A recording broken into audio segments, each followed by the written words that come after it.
Hey guys, this is Mark here from pixelfiendtech.com, and yesterday Apple hosted their annual developers conference WWDC. Now this is the event where they showcase some things that they've been working on over the year to us, possibly some hardware, possibly some software. We just get to see what Apple have been working on.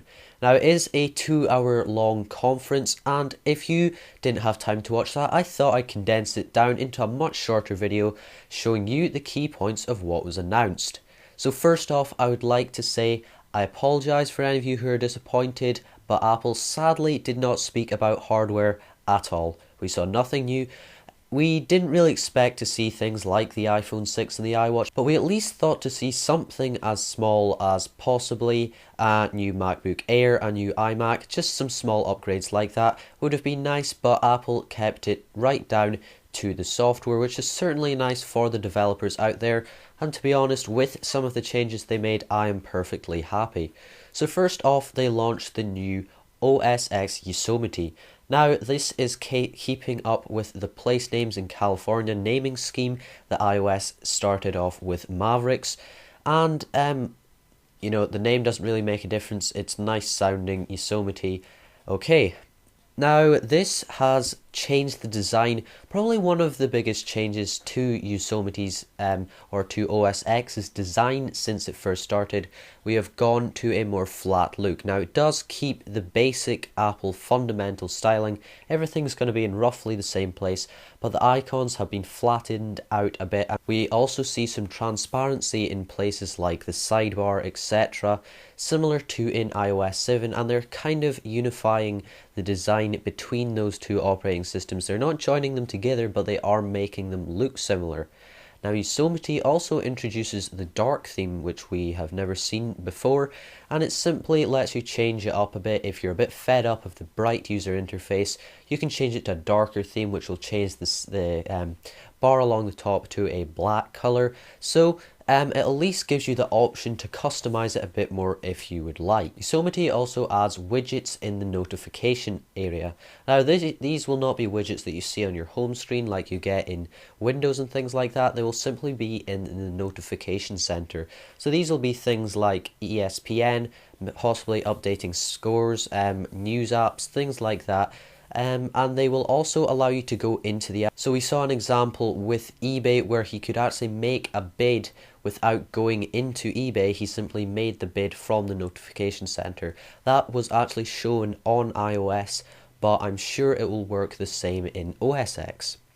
Next up, we saw some improvements to Spotlight Search. So basically, instead of just searching your computer, it now has a Wikipedia search at the top. It will also do things like search your computer, but it has now been made similar to Google Now, so you can just search the whole internet, and this is certainly a very nice improvement. It has also moved Google Now into the middle of your screen. Personally, I really like the way it looks, but for some people who don't like change, you might not like it. Personally, I think we'll get used to it over time, but everyone's to their own. Next up, we saw the release of iCloud Drive. Now, as the name suggests, this is very similar to Google Drive, and it does work on Windows as well, which is brilliant for people like me who have iOS devices and Windows computers, so you can't switch between the two.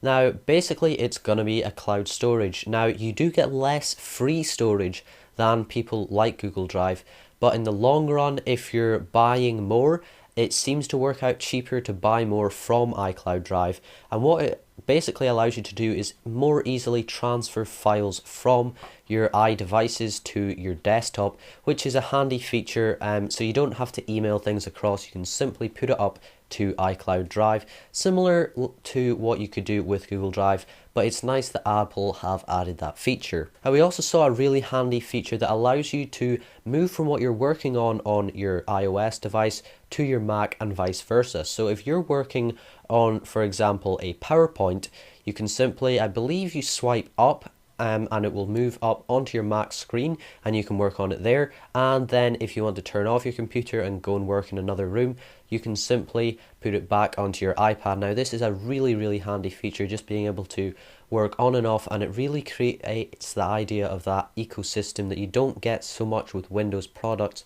The Apple products all work really nicely together, and that is certainly something that I do like to see. Next up, we have in my opinion, one of the biggest features we saw at WWDC, and that is the fact that iPads and Apple desktops can now receive full-on phone calls and SMS messages. So this is not just iMessages and FaceTimes like we saw before.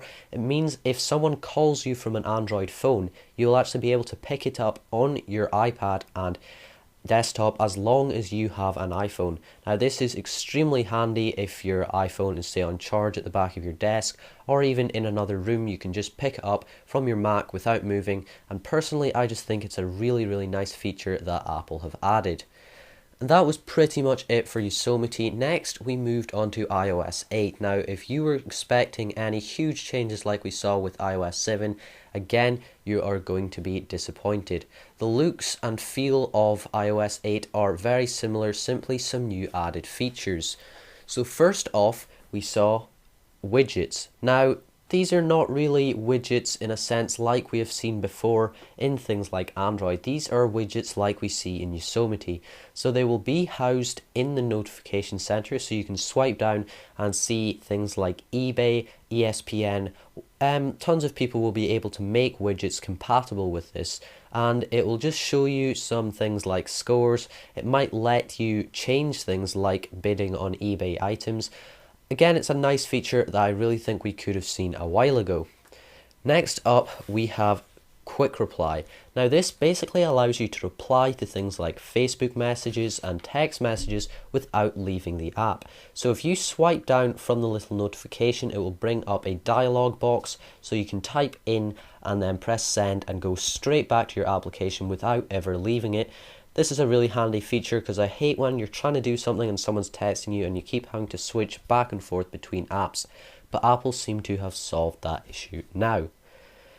After that, we saw the introduction of some new keyboard features. So first up, we saw basically two things that have been housed in Android for quite a while, and Apple have put their own spin on things. So we saw the integration of third-party keyboards, including Swipe Keyboard, which is a keyboard I really like, where you don't tap on them, you swipe between them.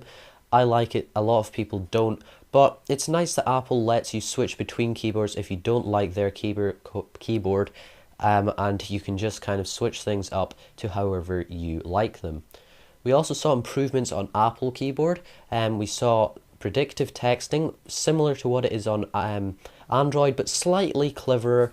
It not only predicts what it thinks you will text, it also predicts what it thinks you will text to certain people.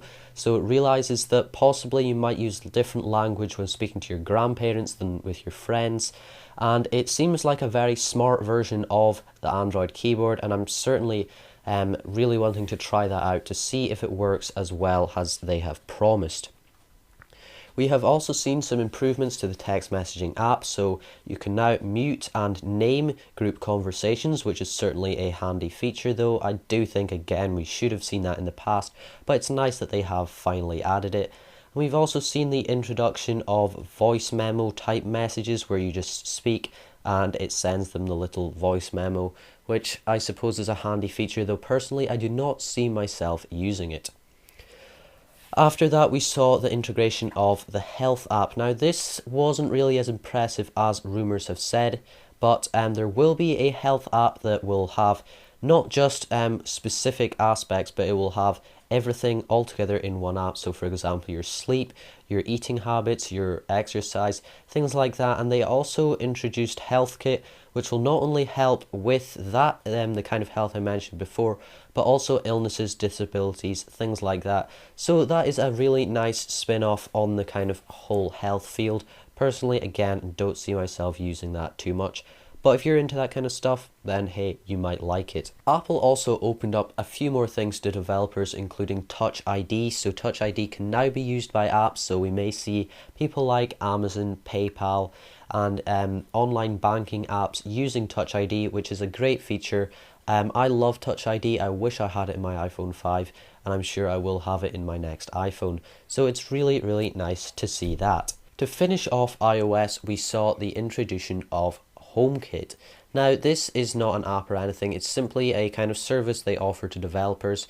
And instead of having, for example, like iOS 7 has, where you can have one app that turns off your lights, one app that locks your door, one app that opens your garage door, things like that, HealthKit will allow you to rake in all the information from those apps and simply have one app that does everything. So for example, if you're leaving your house, you can just have a button that turns everything off. Again, another handy feature. After that, we moved on to Metal. Now, Metal is basically kind of similar to OpenGL. It's used in graphics for when people are programming apps, and this should allow them to get much better performance from their games. And Apple even said that we may see some console level games coming out on the iOS platform. And with the integration of controllers which was added in iOS 7, this could be really nice to see some full games utilizing the new Metal software, which should allow you to get closer into the A7 processor and get some really sharp graphics in your apps. So I can't wait to see what developers can get out of that. Now, one of the reasons Apple didn't announce any hardware was because they have spent a lot of time building a whole new programming language. Now, this is very impressive, though to people like me and you this most likely means nothing, as I really don't know much about programming, but I do receive when programmers make good apps, so I'm really happy if the developers are happy because it means that they will produce a good end product for me to consume. So Swift is supposed to work better and faster than its competitors. Personally, I wouldn't really know, though it's certainly nice for Apple to be trying to improve the field and so on. Personally, I was a bit more impressed with WWDC than other people because most people thought that Apple were simply stealing ideas from Android. Now, personally, I think it's more that Android, as soon as they think up the ideas, they release them as soon as possible. Whereas Apple, they work on the ideas and try and make them as perfect as they possibly can and make them work as well as they can. For example, I think their integration of widgets, while I don't totally agree with how they've done it, I think it really complements the whole iOS experience. The same way with their keyboard. Now, they did take a bit longer than expected to come out with something like this, but it does look like it may work much better than the Android keyboard, and it really looks like Apple have nailed it in that respect. So I do believe they could have done a bit more. I would have liked to see some kind of hardware announced. If they had announced an iWatch, I would have been over the moon, but that was a bit optimistic in the first place. Now, I have done articles which I will link down below. There will be an article specifically about this video, one specifically about Yosemite, and one specifically about iOS 8. So please check those out if you are interested, and there will be a few more videos coming up on this channel about what Apple released, so stay tuned for that. If you enjoyed this video, why not give it a like, share, and subscribe to my channel for more content. If you've got any questions, simply leave them in the comment section down below or email me at the address in the description. Thank you very much for watching. See ya.